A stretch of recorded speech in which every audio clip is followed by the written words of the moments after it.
Você já ouviu alguma frase que ficou ecoando na sua cabeça por anos? Uma crítica ou um comentário que, mesmo parecendo pequeno, fez você travar e questionar as suas próprias habilidades? Eu já. Eu sempre gostei de escrever. Na faculdade, eu sonhava em trabalhar na redação de alguma revista. Um dia, eu perguntei a uma pessoa se ela poderia me indicar para um trabalho. Ela pediu para eu mandar um texto para ela. Eu mandei. E a resposta que recebi foi um balde de água fria. Quando eu perguntei toda empolgada, e aí, recebeu meu e-mail? O que achou do texto? Ela simplesmente respondeu bem seca, cheio de erro de concordância. Naquele momento, algo dentro de mim congelou. Nunca mais tive coragem de me candidatar à vaga em alguma redação. Essa sensação de paralisar depois de uma experiência dolorosa me lembrou muito a história de Lexi, uma personagem interpretada pela Anne Hathaway na série Modern Love. Lexi é uma advogada brilhante, mas tem transtorno bipolar. Nos momentos em que a doença a afeta, ela simplesmente não consegue sair da cama, não consegue trabalhar, não consegue sequer responder mensagens. Ela quer seguir a vida, mas se sente paralisada. E foi exatamente assim que eu me senti depois daquela crítica, como se algo tivesse me travado por dentro. Eu podia escrever, mas não conseguia mais.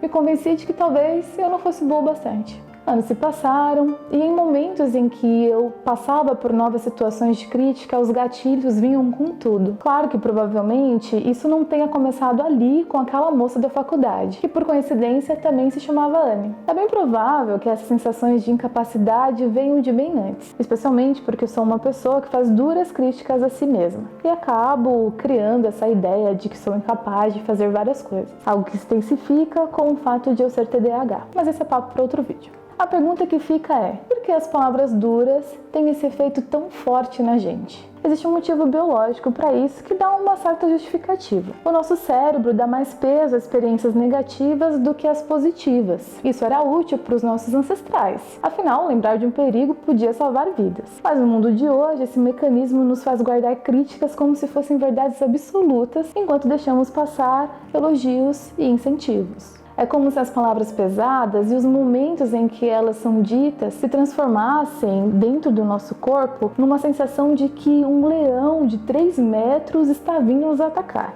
É o sistema límbico atuando, um mecanismo de sobrevivência que é importantíssimo, mas quando acionado de forma desproporcional, pode transformar um cachorrinho assustado, como o nosso agressor verbal, por exemplo, numa pantera prestes a nos devorar. Essa sensação de medo e desejo de fuga pode nos causar um sentimento muito paralisante, a vergonha.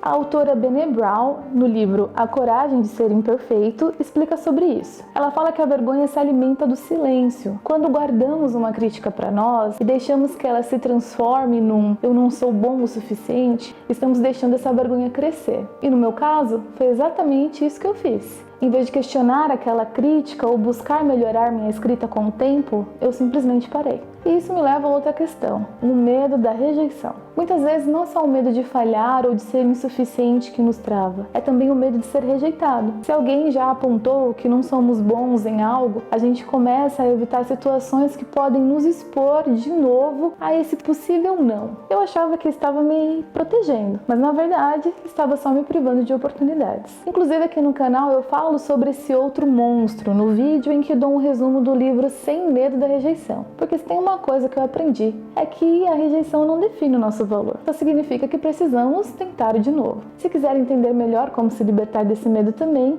assiste o vídeo. Eu vou deixar o link na descrição. E se você, assim como eu, já travou por conta de alguma crítica, respira. As palavras duras, muitas vezes impensadas, de pessoas indelicadas, não definem quem você é. Você vai sentir dor, raiva, vontade de chorar, mas se conseguir, use essa raiva de uma forma positiva. Jogar para fora por meio da arte, escrita, dança, desenha, grita para se libertar. Mas não permita que esses pequenos felinos assustados te amedrontem como um leão. Se quiser compartilhar suas experiências com palavras duras que você já ouviu e dizer pra gente como superou essa dor, pode deixar os comentários aqui que eu vou adorar ler. E se você conhece alguém também que já passou por algo semelhante, envie esse vídeo para essa pessoa. Um abraço e até mais!